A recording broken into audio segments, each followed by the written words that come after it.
Hello everyone, my name is Lowko and it's time for another best of 5 series of professional StarCraft 2. And what I got for you today is a Zerg versus Protoss between two of the very best in their respective races. Spawning here in game number 1 on Ascension to IRLE and playing with the blue drones in the top left hand corner of the map. He's the current world champion of StarCraft, he's of course from South Korea, and he goes by the nickname of Rogue. Although apparently in this series he's going to be playing under his Korean nickname right there, or his Korean account. Look at that, I actually have no clue what any of these characters mean, although I have heard that apparently learning how to read Korean is pretty easy. Apparently learning how to read Korean is a skill that you can learn in just a couple of hours, because apparently all of the letters are phonetic. I'm not entirely sure, I've never actually tried it myself, but regardless, his opponent spawning in the opposite corner of the map and playing with the red Protoss probes. We have one of the greatest Protosses of all time. We have none other than Root Gaming's Hero. Now, of course, this is going to be a best of 5 series, right? And here's the thing. Both of these players are very well known for their macro-based styles. Usually, they will be the guys that are just simply defending, and eventually, they will be able to overpower you. At the very least, that is their strength. Now, of course, winning tournaments and becoming the world champion and just simply trying to win series is usually done off of the back of a couple of games, just because that allows you to get a significantly more accurate representation of what is going on. And here's the thing, right? Even though Root Hero here will be very well known for his macro-based style, he will likely not be able to obtain a victory here just by simply playing the same strategy over and over and over again. Really, the only player that has ever really successfully done that is going to be Innovation. But even Innovation, from time to time, will mix it up and go for something completely different. So, I'm actually very curious to see what we will be noticing in this series. Although Hero is actually putting his second pylon there all the way in the bottom right-hand corner of his main base. So this is going to be a pretty tricky position here to scout. Meanwhile, though, on the other side of the map, we already see that third hatchery coming in here for Rogue. He's just simply going to try and get that very quick expansion out. Of course, while the late game of Zerg vs Protoss has changed quite a bit, Zerg players got significantly better at dealing with all of the maxed out armies, in particular when it comes to Skytoss. You know, it's still one of those compositions that can quite easily win the game for Protoss, though, if Zerg is not fully prepared. But over time, I would say Rogue in particular has gotten way better at dealing with those late game armies. As a matter of fact, a lot of people consider Rogue to be the best late game player in all of StarCraft 2. His control when it comes to units and whatnot is just absolutely incredible, and I wonder if we're going to be able to see that as well, because there are most definitely a lot of early game aggressive pushes that a Zerg player can go for right now as well. Although so far this series is looking, or this game right here is looking pretty normal. The only interesting thing to note right now for Protoss is that apparently, or rather for Zerg, is that apparently he sent this Overlord all the way towards the bottom left-hand corner of the map. This one has been looking around for proxies for a while. I guess he really doesn't want to send any Zerglings across and instead is doing all of the scouting with Overlords. That is quite nice for Rogue, but that does mean that he does not know about the Dark Shrine that's currently going down already in the bottom right-hand corner of the map. We see that Twilight Council, the robotics facility, as well as that shrine coming up here for our Protoss player. Now, there is a single Overlord here at the front. He will most definitely have noted the timing of this gateway, so there's a good chance that he still knows exactly what it is he's going up against. And as a matter of fact, even though he hasn't technically scouted anything, he's still going to be putting up those spore crawlers at 3 minutes and 30-ish seconds, just in case, just because he doesn't want to lose to, for example, Stargate play, but neither does he want to lose to, for example, of course, the Dark Shrine and the Dark Templar that can be coming out. Now, actually, oh, this is what I love. Look at that.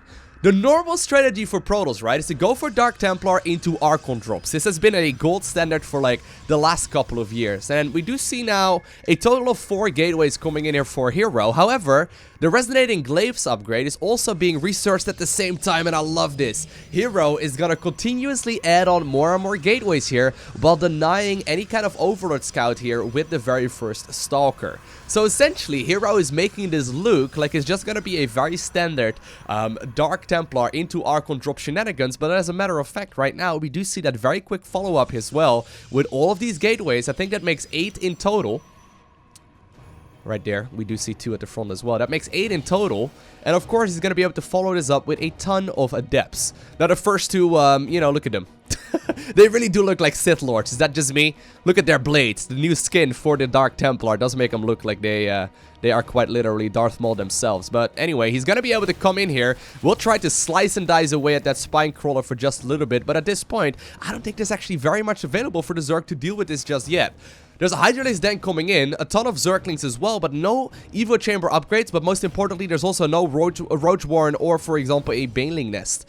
Hero will be able to deal a lot of damage with Archons and then also, of course, those Adepts. The Micro, though, that is going to be the most important thing here. Adepts are going to try and shade forward. Cancel right there at the last second. Zerglings do want to go for the surround, but apparently they do decide to back up as a massive Warpin enters the main base of the Zerg player. The Micro is going to have to be on point here for Rogue if he plans on obtaining the victory. 2 drones apparently going down here, although these Zerglings do manage to get the wraparound on those Adepts as well. 4 drones now in total. Adepts now also shading down towards the low ground. Queens, Hydras, and Zerglings are the only units right now available for Rogue to try and deal with this. So far, he's doing a magnificent job at exactly that, but another massive Warpin does come in. More and more of these units, though, will end up dying. Of course, Hydras and Lynx do take bonus damage from those glaive Adepts. They're just barely not gonna commit as more and more units do end up streaming in. And of course, the damage output, right, of these Hydras is absolutely ludicrous. They're going to be able to deal a lot of damage here from a distance, but still, sometimes StarCraft 2 is just a numbers game. He skipped the Baneling Nest, and I think that there is just a little bit too much Protoss available right now here for the Zerg player in blue.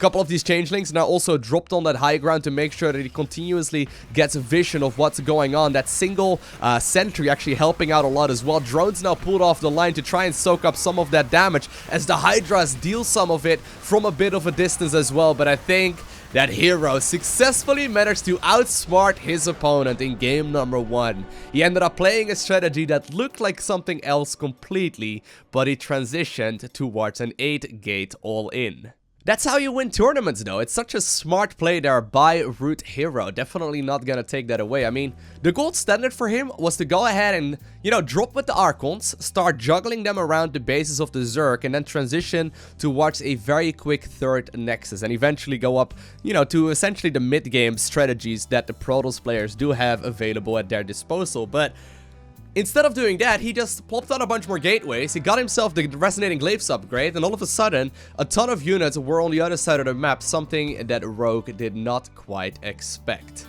This time around, though, apparently Hero, I mean, he doesn't really trust his opponent very much. He goes for that single pylon here on the low ground, but he's also immediately sending out a probe very early on into this game to the other side of the map to try and deny this hatchery from going up. But apparently, indeed, the hatchery won't be going up for another little while, as Rogue is now going for that quick extractor into a spawning pool. He is apparently done with going for the super quick expansion, although he does plan on following it up with a hatchery on the low ground here as well. There are going to be a lot of speedlings that will be available for the Zerg player at like the 2.5 or so minute mark. He's going to be able to get that metabolic boost out very early on.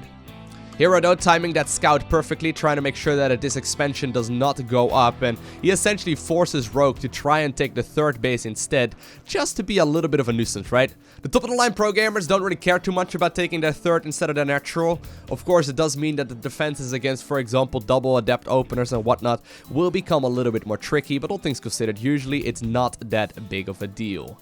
Hero, though, just simply trying to deny this for as long as he possibly can. Lynx will indeed be produced right now as well, and 1 drone gets pulled out of that gas. There's no metabolic boost started just yet, as apparently indeed the Queen gets prioritized. Probe once again, though, snuck around. Very cheeky move there, look at that. Rogue is just simply, yeah, he's gonna be able to figure this out, right? But these are the little moves that can win Hero games, right? He made it look like that probe was leaving and that he was gonna go back home, but instead, apparently Rogue realized that it did not quite move past his Overlord's vision, and he decided to check around the main base to make sure that that probe wasn't hiding there. I mean, keeping that probe alive and just simply going back in a couple of minutes later to confirm if there's a natural down, to confirm what kind of tech the Zerg is going for, those are the little moves that can win you tournaments. It's actually pretty sick. Such little tiny differences that can indeed be made to you know, try to become the victor. Now, apparently, though, these Zerglings are a little bit worried for the very first Adept. They are gonna indeed return back home as well, because all of these players are trying to cut as few corners as possible. Now, 2 Zerglings, though, managed to make their way across the map. They're gonna be able to scout out exactly what is going on, and they will indeed confirm that this game, there's gonna be a very quick Stargate available right now for the Protoss player. So no Twilight Council this time around, a much more common opener here with that Stargate. And as a matter of fact, recently for Protoss players, we have been seeing an Oracle into Phoenix-based playstyle a lot more. Of course, the very first Oracle allows you to be safe against a lot of different kinds of aggression, but apparently Hero, and this will now also be confirmed here by Rogue. Hero will go for a Void Ray first. This is something that is very uncommon, something we haven't really seen very much of just yet. And this is why the Oracle is so very normal, right? Because apparently now 8 Zerglings are gonna go into that main base very early on. Void Ray will be able to clean that up eventually, but that doesn't mean that none of these probes will end up falling. A very small commitment, all things considered here, by the Zerg. The Void Ray is actually now also sent across the map. It will be able to spot the single Dropper Lord. Great reaction time there by the Protoss player, but Zerglings are already going into the main mineral line. Probes are pulled off the line. Perfect micro so far on these probes. Really, no real kills going down just yet. I think that was a single worker kill there by Rogue at this point in the game. He's gonna try and pick up any of these weakened units, but the Adepts are in perfect positions as well. The level of play here is absolutely phenomenal. Neither player really making any issues or many crucial mistakes whatsoever. Oracle will indeed come out as a follow-up as well, although the Cybernetics core is not quite done yet with its upgrade. Warp Gates gets cancelled. That's a massive important upgrade. There is no more, there's no more Cyber Core available right now. Warp Gates is going to be very long off at this point in the game, and Hero is going to be stuck in the Stone Age. More and more Zerglings are now also coming in, and while these shield batteries are trying to help out to their best of their abilities, already a lot of Zerglings are indeed moving across the map. More and more Oracles, though, are joining in. That Void Ray already picking up 9 kills in total. And while the Zerglings are finally streaming into that main base of the Protoss player, I don't know how much damage they're going to be able to do. More and more reinforcing links, though, also trying to deal whatever they can. But these Oracles are just chasing down. Look at them, right? They're just going to be able to eventually clean this up. And I don't know if this is maybe a little bit too much of a commitment right now by Rogue. He's trying to see if he can close out this game early, but the defenses of Hero, even though he did not quite get the Warp Gate tech up just yet, the defensive play and the way he's positioning his units is just superior. So far, he's not really dropping a beat just yet, and indeed, Hero manages to stay alive there, and even though this may look like a bit of a preemptive GG, it's currently 39 probes versus only 16 drones. Even though there were 3 hatcheries up here for the Zerg, that wasn't really a way to try to come back against someone who is such a skilled player like Hero, and of course someone who doesn't just give away such a massive lead. Well, there we have it. Hero is now 2-0 ahead in a best of 5 series, and of course in a best of 5, it is the first player to win 3 maps who will become the victor in the match as well. So, you know, he's essentially got 3 match points available at his disposal right now. I mean, winning 1 game against one of the very best Zerg players is going to be pretty tricky, but winning 1 out of 3? When you've already won 2 just like that, I mean, the momentum is on his side right now as well. I wouldn't be surprised if Hero decides to maybe go for something a little bit more cheesy. As a matter of fact, I would love to see something like that. Be it like even like a Nexus first would be pretty cool, though. Judging by this probe right now, he's just simply gonna go for the gateway expend before doing anything super cheeky instead. But really, like at this point, there's a lot of different strategies that he can try and execute. I also would not be surprised right now if Rogue goes back to his good old standard macro-based play. I think that is going to be his best option. He's likely gonna want to scout as well with an Overlord to figure out exactly what it is he's going up against, because so far he's been cutting a couple of corners, right? In the first game by just simply skipping out that Baneling Nest, in the second game by going for a very aggressive all-in after it already got scouted. I mean, it's all a little bit flimsy so far, and Rogue needs to make sure that he really tightens up his play if he wants to win any matches in this series so far, because Hero seems to just simply have the upper hand, at the very least until this point in the match. Very standard though, hedge gas pool so far for the Zerg player. He's going to be able to saturate that gas geyser right from the get-go, and that allows him to get a very quick metabolic boost up as well. Now, you may be wondering what that probe was doing there. The probe was just simply trying to be a bit of a nuisance here, just trying to mine the close-by mineral patches to make it so that these drones are just obstructed, and they are going to be wandering around to try and figure out where their next mining spot is going to be. And of course, Hero doesn't quite want to like actually mine any resources, because then he can't actually continuously deny this mineral patch. It's mostly just, you know, because both players have so much APM available right now, there's not really that much to manage at this point in the game, so they're just trying to make the most out of their scouting workers instead. Then eventually, Hero does indeed give it up, and he's gonna go ahead and just simply get that probe home with some of those beautiful blue minerals in its, I guess its claws already, or in its mouth, or in its beak. I don't really know exactly how these probes work. Anyway, we do indeed see that Nexus going up now as well in the natural location of Hero, and he's also going to be getting himself 2 Adepts. Very normal, 2 Adepts of course, you can chrono boost them out continuously. One of them will likely be used for scouting, the other one can be used as well to pick up some of these slow Zerglings that are indeed trying to harass that probe here for just a little while. Although Zerg has already decided to now also go for that very quick 3rd hatchery, and we do indeed see that Stargate now also coming in. So very normal play here for both of these players, really nothing weird so far. Of course, with the recent patch in StarCraft 2, the Shade does have a little bit more vision radius, so Protoss will be able to figure out roughly what it is he's going up against right now. Wouldn't be surprised if he's just going to continuously send these Adepts up that ramp. But now also, we did see that Oracle on the production tab for just a little bit, but I think that Hero saw something that allows him to immediately transition towards the Phoenix instead, as he does chrono boost the Phoenix out almost immediately. It's pretty interesting though, Phoenixes all of a sudden have become so much more popular. As you may recall, back in the day, about a year or so ago, it was very common for a Protoss player to go Phoenix Adept or Phoenix Zealot, something that we would see a lot. Apparently, there was a small little lag spike right there. Regardless though, Phoenixes used to be a very common unit in this matchup, but there's no denying that these days, they're starting to make a bit of a return, right? I mean, players figured out how to counter them perfectly, and eventually, right, the Phoenix play just sort of fell off. But these days, I mean, we see a switch of Oracle, Phoenix. I mean, if you go for a couple of Phoenixes and then also the Oracle, and for example, you lift up, right, one of the Queens, you can actually still zap away at these drones quite confidently, even if there's a Spore Crawler. So there's all kinds of cheeky moments, and all kinds of cheeky uses that Protoss players try to get out of this. Of course, right, having this Phoenix out means that you can deny Overlords for all of eternity, and it's just a little bit annoying for the Zerg player to deal with. It allows them, for example, to go for a very quick 3rd Nexus. That is a 4-minute and 20-second 3rd Nexus. Nothing too crazy, but it does mean that, you know, Protoss is going to have a pretty booming economy early on into this match. This time around, though, I love this. Look at that, right? Rogue definitely adjusting. He's not quite going for as quick of a lair. Instead, he's going for the Evo Chamber, he's going for the +1 melee upgrade, and then also the Baling Nest. So a much safer all-round strategy here that will allow him to deal with whatever it is that his opponent can throw at him.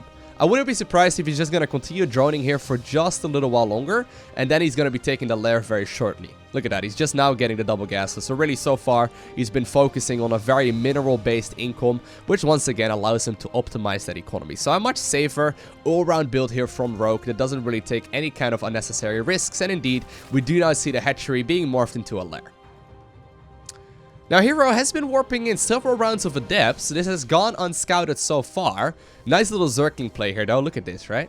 It's a cheeky little movement. It doesn't really seem very impressive, but if these Adepts move out right now, Zerg will be aware of exactly what it is he's going up against as soon as they move past these units. And there, we do indeed see the massive amounts of Shades moving forward already, as Zerg is going to be forced to deal with a lot of those units. Now, the Oracle apparently is left home as well to try and deal with all of this army, but the amount of units available right now is actually pretty menacing already. A couple of Banelings just about to finish up. We will likely... Ooh, man. I was gonna say, if he commits there, we will likely see a massive explosion coming in that could have been an absolute disaster there for the Protoss, but he decides to cancel the Shades just barely in the nick of time.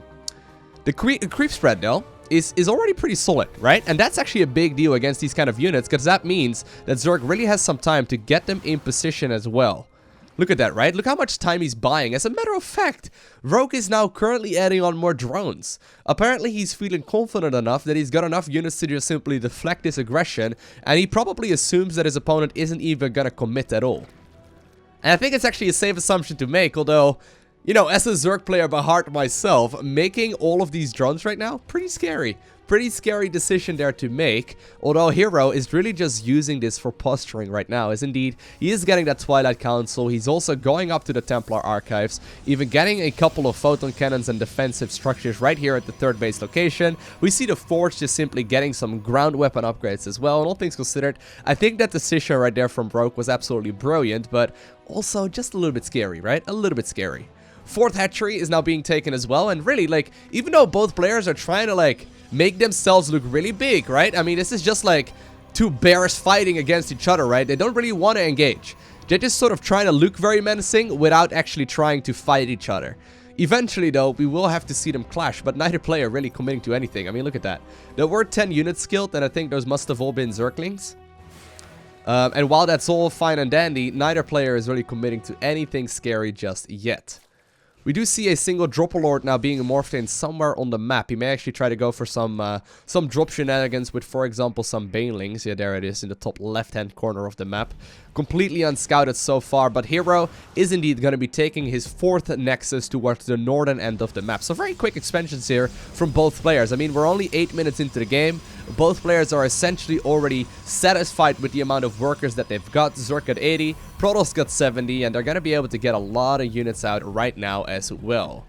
Now, there may very well be a bit of a push coming in right here, though, for the Zerg. I mean, +2 attack is just about to finish up. It makes these Zerglings and Banelings significantly more scary.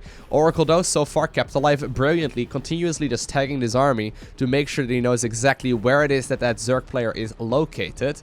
A lot of Lynx and Hydras now coming out. No transition towards a Lurker Den or, for example, a Hive just yet. So, I wouldn't be surprised if we see a big commitment by Rogue in just a little bit. Although, he could just take the Hive right now and play this passive and, for example, go up to Brute Lords as well. Meanwhile, though, on the other side of the map, look at the amount of cannons coming in, right? I actually have to say, I really like the way that Protoss is playing this so far. He's got the Archons, he's got the Zealots, he's got the Adepts. Of course, those Adepts have been alive for quite a little bit of time already as well. And I think he may actually be looking to even try and take another Nexus here in just a little bit. There's a lot of Storm available as well on these High Templar, although it may actually be Protoss that decides to make a bit of a move out. But once again, right, both of these guys are just posturing. Both of them are just posturing. They're trying to look really menacing, but not actually commit to anything just yet. Although, right now, that Zerg is getting close to maxing out, I think it is about the moment where we will be seeing the first major engagement in this map right here. Or in this match right here on Black Pink Alley. And here come the Banelings. Oh my god, the amount of that! That was ridiculous! He just simply ran him up there at the same time. Lynx and Banes trying to go for that natural as well. The army at the 5th base, or at the 4th Nexus rather, was really just a distraction. Because this really allowed the Zerg to just try and get a lot of value off with these other little engagements. And all of a sudden, right, even though that cost a lot of army there for the Zerg to kill as well...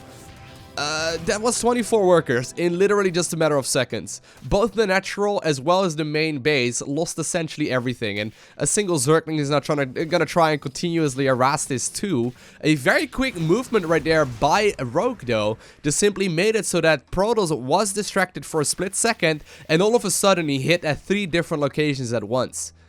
Very difficult thing to do. Normally there's gonna be stasis wards and whatnot set up, but I guess that continuously tagging this army and going for a single Oracle only makes it so that that Protoss is not really gonna have that at his disposal. And while Zerg eventually now tags up towards a Hive, he's gonna be able to get those big units out, like for example Vipers and whatnot. He's still gonna be able to continuously roll through this army, right? Look at the amount of stuff available here still for the Zerg player. He's gonna try and harass this to the best of his abilities. A single Zealot is now still holding the line. It's got a couple of kills already, but the Lynx will indeed be deflected now. Continuous scouting as well by these Overseers to try and figure out exactly where the Protoss army is located. And all of a sudden, right, Zerg is everywhere. Look at the creep spread. And this is what people mean when he's got some of the sickest late game in StarCraft 2. He's just simply taking control of this map. And this is what he does best. He's likely not going to try and let this go anymore. He's going to continuously harass onwards, surrounding this army absolutely brilliantly. These banelings are now popping though, and they're actually rolling into the Immortals. But at this point, I don't think it even really matters. The amount of Zerg available is absolutely ludicrous, as this 4th base is now in a lot of trouble, as Hero will indeed be forced to GG out.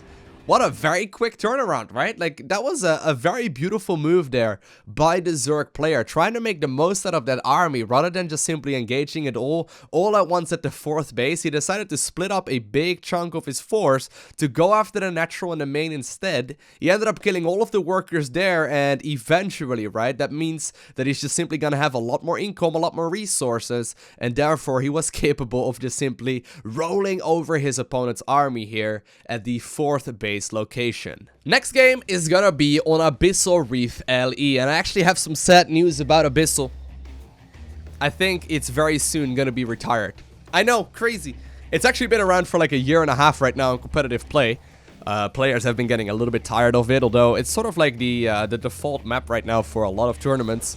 It's been around for a long time. It's now also gonna be taken out of the ladder map pool, if I'm not mistaken, and usually whenever that happens, right, in particular, once the new GSL season wraps up in just a couple of, probably actually about a month or two from now, but regardless, once that wraps up, we will likely not see this map anymore, and over time, we're likely gonna see less and less games on Abyssal Reef, as players are just simply moving on to practice on the new ladder maps. I personally don't really mind it though. I really do like, you know, Abyssal Reef Valley. I think it's great, but, you know, how many games have I casted on this map at this point? I mean, if anyone feels crazy, right, you can go back through all of the videos that I've ever uploaded and check out the amount of games that I've casted, and I'd probably double the amount just because not every single game that I cast makes it on YouTube in the first place anyway. I always try to only upload the best of the best games. Such a cheeky little play here so far though, right? Continuously being annoying here with the first probe. This is like a key characteristic of all of the top level Protosses. They're really annoying with their probe scouts. They will go for the probe scout in the early... Look at that, right? Look at them dancing! He's just denying that hatchery. Oh man, okay. Well, he made one misstep, right? Apparently Rogue did also bring his dancing shoes there, but... still, it's such a cheeky little movement that pretty much always forces the Zerg to go for either the 3rd hatchery first or then the pool first instead. Such a cheeky play, but Hero eventually does make a slight error, and it really doesn't matter all too much. It's mostly like a mental victory, I always feel like, because, you know, in the grand scheme of things, it's really not gonna make much of a difference at all, but it's mostly just him showing off what he's capable of. And of course, in particular, if you, like, you know, talk about tournament games and nerfs and whatnot come into play, it's a pretty important thing to try and get a little bit of damage done just like that as well. But I think that, once again, this was perfectly timed here by Hero. You will be able to get that probe on out of there, because of course, on the other side of the map, we do indeed now see the chrono boost coming in on this very first adept. And guess what? This adept is likely going to be able to intercept this probe from dying, although Hero may actually decide to just simply commit it. And actually, Rogue is going to move it back. He's really done with these probes. These probes have been a headache every single game so far.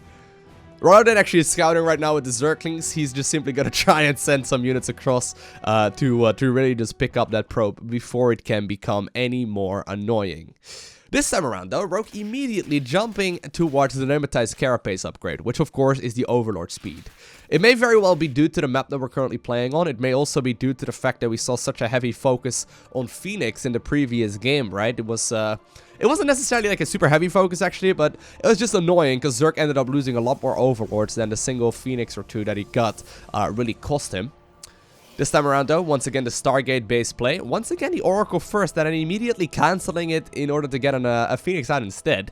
Very interesting. I wonder if that's like due to any kind of scouting information, or if Hero is just autopiloting and then, you know, correcting himself, immediately cancelling the Oracle and instead going for the Phoenix. Interesting play though. I wonder if he's once again going to be going for the Oracle follow-up as well. But regardless, now that the Phoenix will indeed spot that there is Overlord speed, I guess it's already, you know, just by simply seeing the Phoenix though, I guess it's already told the story here of what it is that the Protoss is going for. But still, a couple of these Overlords will indeed be in trouble, but they're gonna have a much easier time trying to just simply get out of there as well, right? Like, they're just simply, as soon as this Overlord is gonna be in trouble and the Phoenix is gonna try and hunt it down, it's likely gonna be able to make its way back home and get to the safety of those queens as well. Ooh, nice little pickup right there by Hero. Yeah, Forcing the council there. Doesn't seem very significant, but every little detail counts. He's so close every time, right? Every single time. I think he's gonna commit with the adepts, but he cancels it very, very late every time. Let's see if he does it again. Look how close he yeah, every time. That wasn't even the closest, but oftentimes he gets it to like the last 2 seconds or so before he decides to hit that council. Now I have to say, I really love this, right? Another Overlord somehow in some way snuck out. This is a very brave Overlord because it knows that there's a good chance that the Phoenix will eventually come and kill it. But this now opens up the opportunity here for the Zerg to figure out exactly what it is he's going up against. And right now he is indeed scouting that more and more gateways are coming out. There's a Twilight Council, there's a robotics facility as well. And I think this will likely just be a very standard third base actually. But at the very least, right, Rogue is not going to be called here against like an 8-gate adept play once again. It could have definitely been the case. I wonder if that means that he's once again going to get the Bailing Nest as well. We do see that +1 melee coming in here pretty early on into the match. He's going to go for the Spore Crawlers here blindly and a couple more Queens as well. This time around though, no super quick Bailing Nest, and instead he's just simply going to be focusing here on Zerglings and then a Lair 2. Very interesting. Both of these guys have been changing up their builds and their units and whatnot continuously throughout this series. It's very subtle. For example, going for the Oracle first and then going for the Phoenix first and all kinds of other minor changes that will just probably be meant to try and throw their opponents off, right? Because in the previous game, we very clearly had the Protoss players scout that it was +1 melee into a Bailing Nest. This time it's +1 melee into a Lair. And it doesn't seem like a massive difference, but we now also do see the Roach Warren coming in, so there might actually be a timing attack coming up here that's just a little bit different than what we saw in the previous one. No Hydra-based play, but it may actually be a Roach-based play instead.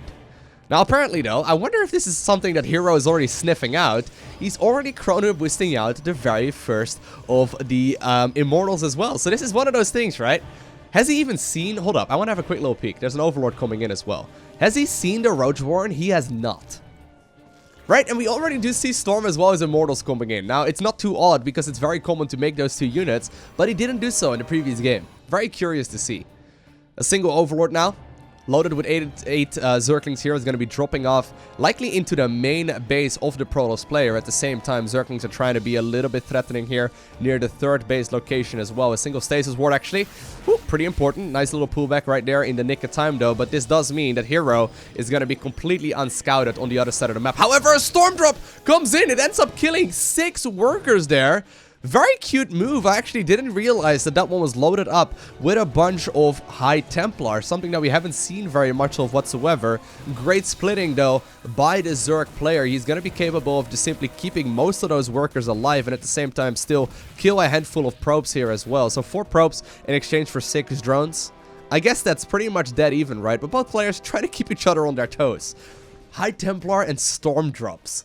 I wonder if that's going to be something we will see a lot more of over the next couple of years. Because it's technically really good, right? I mean, the High Templar can both be used offensively as well as defensively, as well as in like the late game army. And the earlier you get them out, the more energy they're going to be able to accumulate as well, right? And if you have the energy, you may as well go ahead and use them in a Warp Prism. Very interesting to see.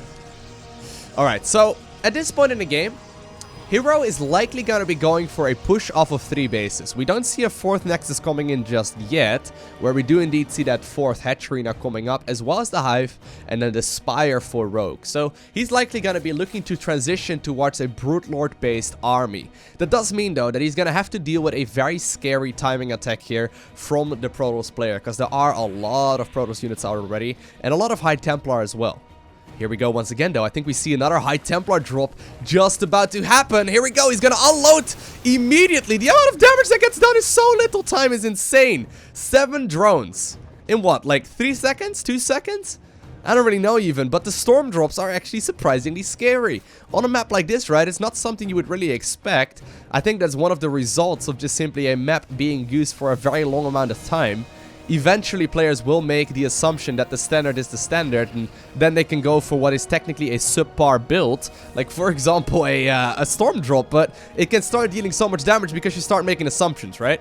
Anyway, a massive amount of Banelings is now also being morphed in. I wouldn't be surprised if they're gonna be heading towards their third base location. A single Overlord is now also loaded up with 4 Roaches, so we are once again setting up for a massive engagement. But remember that big push that I was talking about? Here it is. There are a lot of scary units here for the Protoss already, and he's going to be able to warp in a ton of units at the exact same time as well. The Oracle, though, will now figure out exactly what it is that is going on here. Immediately, we do see those units going after the pylon. The probes are going to try and run away, and so far they're doing a great job at exactly that. Roach Drop now also coming in here at the back of the main or of the natural expansion. More and more of these probes are going to try and run for their lives, and so far they're doing so brilliantly, although 6 of the probes end up dying, 8 in total. I think that's also due to these roaches being a little bit annoying here. At the very least, this little push here from the Zerg has deflected this fight from the Protoss for a little while longer, as indeed Hero was looking to try to go in for an engagement. He's managed to successfully force this Protoss army back just because it was needed for the defense instead. Was that enough time though? I mean, we don't see a Greater Spire just yet. Hive did finish up. As a matter of fact now, Rogue is going to be prioritizing the Adrenal Glands upgrade, which of course increases the attack speed of Zerglings. A very, very important upgrade. Once again though, a couple of Banelings apparently feeling heroic. They're going to try and blow up a couple of probes that don't exist at the third base. So instead they're going to try and make the loop around, and apparently the single Immortal, as well as of course that cannon, are going to try and help out to make sure that these probes live to mine another day. But here we go. Here's that push that we were expecting a couple of minutes ago. And this is still going to be a very important one as well. The War Prism, once again, is loaded up with High Templar. He's likely going to drop those off. There's actually a lot of High Templar available. Massive detonations going down already, though, on those Banelings. Just simply softening up this Protoss-based army. But there are still a lot of units available. Massive storms already coming in here. Zerg is going to be able to get the surround with all of those Zerglings. Storming a lot of his own units as well. But, of course, the Immortals are significantly more tanky. More and more reinforcements, though, are now being warped in. The Great Spire is about halfway done, so we're not going to be seeing Brute Lords during this engagement just yet, as Protoss is going to be going after this 4th hatchery of the Zerg player. And of course, Immortals, they deal so much damage to armored structures. They're going to be able to bite through that very, very rapidly. There's also already another expansion out, though, for the Zerg player, so he's just simply going to reroute all of the workers over there. But I don't think that Hero is done just yet. He's going to try and continuously harass onwards. I wonder if he's maybe overstaying his welcome, though, as a couple of those units do indeed end up getting surrounded. The mass recall will get most of the army out of there. Or I guess I said most, but really only a small chunk remains, as Hero ends up killing the majority of the army there, as well as a lot of the drones and then also that base. But all things considered, I don't know if he maybe kind of overstayed his welcome, because that most definitely was a lot of Zerg that all of a sudden ended up surrounding those Archons. And Archons and Immortals, they're types of units that you kind of want to keep alive for as long as possible, right? Like Zealots and Adepts and all that, they are disposable. But Spellcasters and these big, beefy units, you want to have them, along as long as possible, in particular because they take so very long to produce. At this point, the Brute Lords are out. The Brute Lords are out, and they're gonna essentially be the hard counter to everything that's here right now for the Protoss player. Sure, Archons can technically shoot up, but they have a range that is much, much slower, or much, much shorter, rather, than that of the Brute Lords, and there's actually a lot of them coming in right now. How many do we have already? There's 4 Brute Lords available, and 3 more morphing in right now at this point in the game. I don't know if this is scouted just yet, actually. I don't think he knows about the Brutes just yet. He also has no clue about what's going on in the main base, and that actually may become a bit of a trouble. Just because Protoss is going to go up against a very scary army that he isn't quite going to be able to counter just yet. Although I think he's probably getting an inkling of what's happening, as he does indeed get the Blink Stalker upgrade, as well as a lot of Stalkers right here in general. So I think he wants to go for a bit of a push once again. Hero's still ahead when it comes to the supply counts. He's also got a very solid amount of economy, but so does the Zerg. And I think that he's going to try and see if he can potentially close this game out right here, right now. But I think that there are way too many Brute Lords, Banelings, and Zerglings available already. 44 more Zerglings just about to spawn as well. They're going to be a massive help. +3 attack is not quite done just yet, but still, these Brutes are going to be able to go to town, and here we go. Storms once again landed. perfect. Storm's actually deflecting a lot of that army, preventing the banelings from just simply rolling onwards. But I think this also shows that indeed the Zerg wants this Protoss to back off, because there's really no way that it's going to be able to get a favorable engagement as it is right now. Still though, these overseers just being a nuisance, flying about, trying to see whatever value they can get. But I really would love to see, and actually, ooh, hold that thought, a couple of banelings are now moving onwards towards the natural, or not the natural, rather the fourth base location. Just 2 of them end up killing 12 probes. Very scary amount. Immediately though, Hero does decide to start producing some more workers here as well. Still, I mean, what exactly are you going to do as a Protoss right now? Do you want to sit back, tech up towards, for example, Carriers and Tempest? I think that might be one of the good options as well, because the more Brute Lords come out, the scarier this army becomes as well. I don't think Stalkers and Archons and Storm are really going to cut it here, right? The longer that this goes on, the more in favor of the Zerg player it will go. And indeed, here we finally do see that switch. Hero is going to be putting up the Fleet Beacon. He's going to be going for now 3 Stargates here in total as well. So he does plan to make that late game transition. Zealots now also being warped in. This is a pretty big tell for the Zerg player that indeed Protoss is trying to save some of that gas while still trying to keep the Zerg player on their toes as well. +3 melee is now also being researched, but look at the amount of brutes. More brutes are joining in. That is 12 brute lords here in total. Okay, I was gonna say those were overseers actually. I was gonna say, is he really gonna make more than 12 brute lords? A little bit crazy, in particular if we do indeed see Tempest coming out. Still, it looks like we may very well be setting ourselves up here for a very late game focused game, or a very late game focused match here of Zerg versus Protoss. And indeed, the Tempests do get started right now. Now, lately we've seen a lot of players focus on a lot of carriers instead. The thing about Tempest is that they cost just as much, but they produce about twice as fast. Or I think it's actually exactly twice as fast.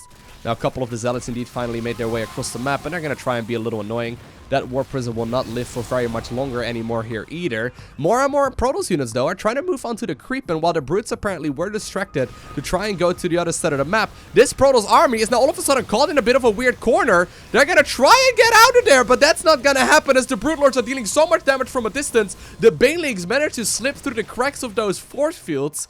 And all of a sudden, right, 50 supply in favor of Rogue, as he is now smelling blood. He wants to go for the victory right here, right now. And while a single Brave Oracle will indeed be throwing up the revelation here to show exactly where this Brute Lord-based army is located, I think that every Protoss player that is watching this right now looks at this army composition from the Zerg, and he knows that this is going to be a very tough call to make. Do you really want to engage this? Well, the Tempest, of course, they're going to be able to deal a lot of damage from a distance. That revelation is going to be very important just to try and keep track of where these units are at, so the Tempest can actually shoot at them. But there are just simply so many Zerg units available. The Adrenal Gland Zerglings trying to break through all of this to the best of their abilities as well. And while the Brute Lords are indeed taking a lot of damage here as well, here comes the Swarm. He's going to try and move onwards. No real spellcasters available anymore. We see 2 final storms coming in as well. 21 probes falling in just a matter of seconds. Corruptors are now all over this army as well, and while apparently Zerg will be forced to back up for just a little while longer,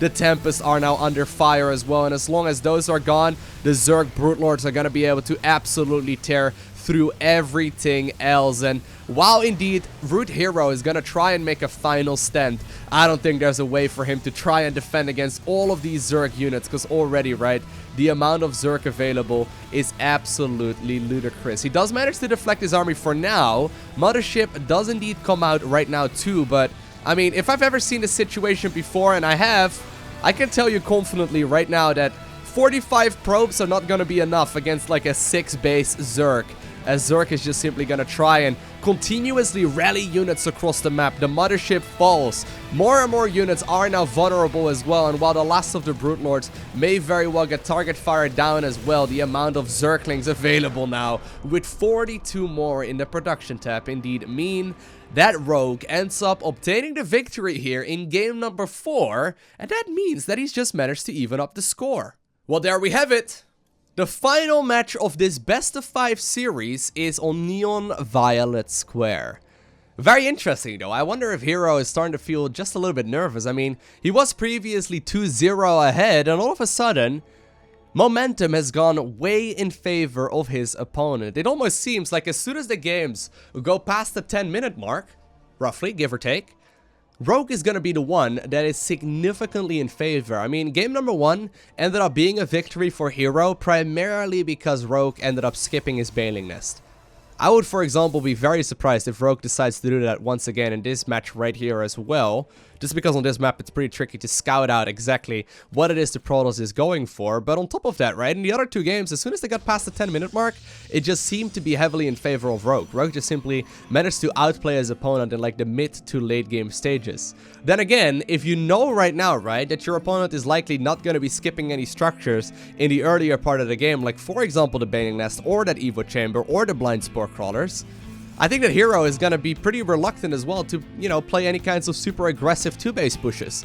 I guess only time will tell, though, for us to know exactly what strategies either of these guys are going for. But let's have a quick little look at both of these build orders. So it looks like Hero indeed goes for the gateway and then also into the assimilator and now a quick Nexus on the low ground. Nothing out of the ordinary for him just yet. In the meantime, on the other side of the map, a very standard hatch gas pool strategy right here as well for our Zerg. He's going to be able to get that very quick Zerging speed out and actually wonder where he's going to be spending his gas. In some of the games so far, he's been going for the Overlord speed upgrade. In not all of them though. Actually, and as a matter of fact, I think he only actually got the Nematized Carapace upgrade in just a single game.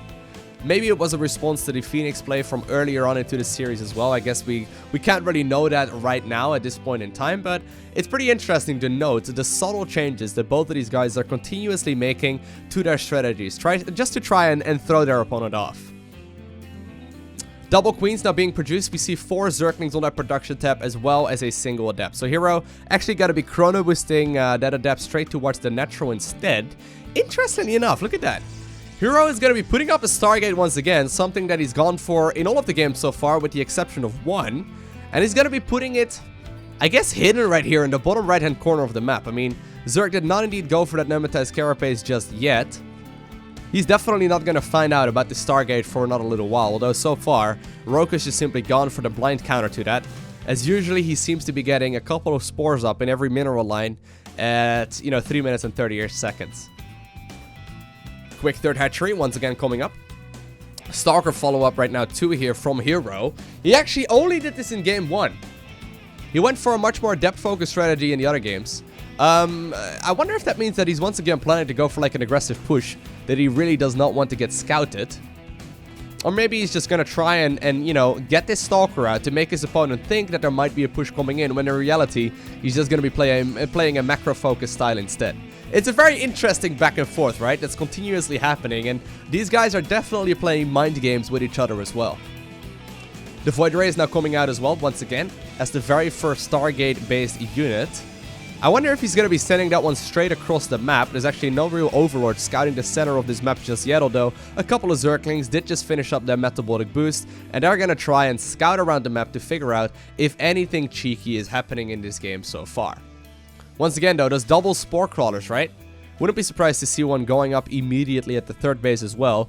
These Spore Crawlers are very helpful at just simply dealing with whatever it is that the Protoss player is going for. And look at this minimap right now. Look at it from the Zerg's point of view. There is vision everywhere. I mean, he quite literally, how many Zerglings is that? 8? Yeah, it's 8 Zerglings that are just spread all over the map. Everywhere. If anything is moving on the map, Zerg will know about it. With the exception of this Void Ray that went straight to the center. I don't think he's seen this one just yet. He scouts every corner of the map except the center of the map. And I don't think this has actually been spotted just yet, although, well, I guess the Void Ray is going to be pretty decent at killing Overlords. It's not really doing anything significantly better than the Phoenix was doing previously either, right? I mean, I guess it's going to be a little bit better against like Roach-based play, but we haven't really seen very much out of the Zerg player that shows Roach tech just yet. I mean, we have seen, of course, the Roach one coming in, but not a lot of Roaches in general. I wonder if, like, there's once again, this is so greedy, right?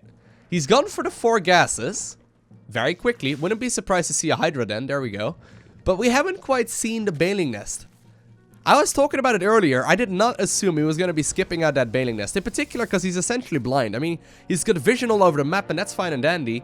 But he knows right now as well that there is not quite a third base up here for the Protoss just yet. He also knows Well, I guess he hasn't quite scouted the bottom right-hand corner of the map yet, right? Because he can't really see that. But he also knows at this point that his opponent is perfectly capable of going for a very aggressive push with gateway-based units. Right now, if that mass adept style would once again be moving across the map, Zerg would already be too late. He's going to be getting a lot of Hydras right now. There's actually only 55 drones in total in this game. We do indeed see the evolution chamber now coming in as well, and there's also an additional gas being constructed here for Rogue. So he's just simply going to try and construct a massive army, but this feels so greedy to me. Against an opponent, right, that needs to win one game, who's been pushed into a corner, I would be very reluctant myself to try and skip out the Baneling Nest, although there's a Spire now also already being built. Mutalisk play, maybe? The thing about Mutas is that every time you make Mutas, it's almost better to go for something else. But here we go. Once again, Storm Drops coming in. Beautiful play. I love this. So sick. Although, apparently, this time around, they ended up... Well, they may have killed one drone there. They mostly just bruised a lot of them. Those splits on the drones were actually phenomenal. Not really losing anything there. I would have definitely lost my entire mineral line to just these High Templar drops. But, oh, man, this is so cool. I love it. It's such a flimsy thing to do because, of course, the Warp Prism as well as the High Templar themselves are very, very vulnerable. But the thing is, they still accumulate energy while inside of this Warp Prism. So he can just simply send them back in a little while and continuously try to go for some of that aggression. Very cool play. Now, the Spire, though, at this point in the game, is unscouted. Protoss does not know about this base even, so he definitely does not know about the Spire. And already, we see Hero, once again, defaulting towards his robotics facility-based play. Sure, Storm is great against Mutalisk, but of course Mutas heal out of combat very quickly. I wonder if that is what we're going to be seeing here, or maybe I'm just misreading this and he's going to be getting just a handful of Corruptors. Nope, and there we do it. It's 8 Mutalisks right now, already being produced. Huh. It's so uncommon. It's so uncommon for a Zerg right now to make Mutas just because of the fact that they can quite easily be countered. Here's the thing though. Hera has been showing a very similar style that clearly lacks anti-air. Right? We have seen a couple of Phoenixes in all of these games, but I mean 10 Mutas, right? He's probably not going to stick on Mutas for all too long either. 10 Mutas can most definitely murder a mineral line in just a matter of seconds. Archons are now also being morphed in. We see a couple of Zealots moving, or at the very least now halting at that third base as well. But here come the Mutalisk. They're not even going to go after the Warp Prism, interestingly enough. But he's just simply going to try and kill the Warp Prism that's out here on the map instead. The Storm, of course, will be very important there. Very nicely done. We'll be able to just barely morph in the Archon as well, but it will end up falling. The Void right here near the northern end of the map eventually does get... well, I guess spotted there, so it's gonna, it's gonna once again be picked off. I don't think there's really a whole lot of damage it will be able to do, but these Mutas, while they're dealing a little bit of damage, I always wonder if they're like a good thing to go for as a Zerg. Because it seems like Protoss just simply has so much available to try and counter this. And the thing, of course, about Mutas is that they die very easily. Once again, beautiful Storm coming down. One of the Mutas will have to pay for that shenanigans with their life. Eventually, though, the pylon that they were going after will get cleaned up as well. Mutas, of course, one of the most, rapid healers in the game. Look at the amount of healing that these guys are already getting right now. They will be able to heal back up to full HP in just a matter of seconds. Phoenix Plane also being morphed out here, or at the very least forced out here by the Zerg. Hero needs to find an answer to all of these Mutalisk, but Zerg is already going to go for the switch around right now and start going for more Hydras instead. Fleet Beacon now coming in here. Another Stargate also being produced. So Hero plans on likely going for the, I believe it's called the Ion Crystals or something like that. I'm not entirely sure, but it's essentially a ranged upgrade on all of those Phoenixes. Because, of course, Phoenixes are very good at cleaning up the Mutas as they can indeed fire and shoot, or rather fly and shoot at the same time. Now, it does all get scouted, though. Zerg knows exactly what it is he's going up against. And I'm actually starting to look at this. And I'm thinking that Zerg is starting to look like he's in a really dominant position. He likely doesn't even want to commit to too many Mutas. He's just going to try and be as annoying as he possibly can be. Still building up a bigger and bigger army. And here come the Lings and Hydras over towards that fourth base location of the Protoss player. While a lot of this army is distracted right now in the main base, Zerg is going to continuously try to push back and forth and test the waters to see how the other bases are defended right now. A lot of Banelings are being morphed in though. Wouldn't be surprised if Zerg wants to go for a very big push here in just a little bit. The High Templar are still out, and they are absolutely crucial. There indeed we do, by the way, see that upgrade coming in right now for Hero. He's going to be able to get that extra ranged upgrade there for the Phoenixes that makes them much better at kiting against those mutas. But Zerg is already transitioning towards all kinds of other, strategies. He's got a very solid amount of economy. He's taken the gold base in the meantime as well. And, whatever these mutas are doing, the damage is quite nice, but I really feel like it's buying just simply so much time. Right? Rogue is now maxed out. We are past the 10-minute mark once again. 55 Banelings are now morphed in. Centrifugal Hooks is just about to finish up as well. And I think that Zerg wants to go for a massive push. I think he wants to go for a massive push here in just a little bit. Of course, he does have to be careful. Crystal's upgrade just about to finish up here for these Phoenixes. So right now they will have significantly more range. It allows them to back up much easier as well. There are a lot of Stalkers out, but of course Banelings and Zerglings are very good at exactly that. Here we go though. The Banelings are now morphing in as well. Oh my god. Finally they finish up their centrifugal hooks in the Banelings. Okay, they're feeling a little bit more... Okay, they wanted to go after that for just a second, but here we go. The other Banelings are once again gonna go after the mineral line here at the 4th base location. And while the High Templar will be able to get some storms off, every single one of them gets killed. And that's honestly the most damage that we have seen in this game so far. These High Templar were absolutely crucial. These are the last storms that we're seeing right now. I think there's one more available. There indeed it is coming in as well. But Zerg is just simply holding its ground as mutas are now moving towards the base in the bottom right-hand corner. And while the Phoenixes are indeed occupied as well, Zerglings are coming in from the other side of the map. They're reinforcing this massive Zerg army. And I think that Rogue has indeed done it. After being 2-0 behind, Rogue obtains the victory in a very dominating fashion. What an awesome series. Wow, okay. So, mutas are actually pretty decent if you're really good at managing everything else that's going on. Apparently, all you need to do is get about 100 Banelings out and forget about centrifugal hooks. That's really the only thing you need to do to try and make them work.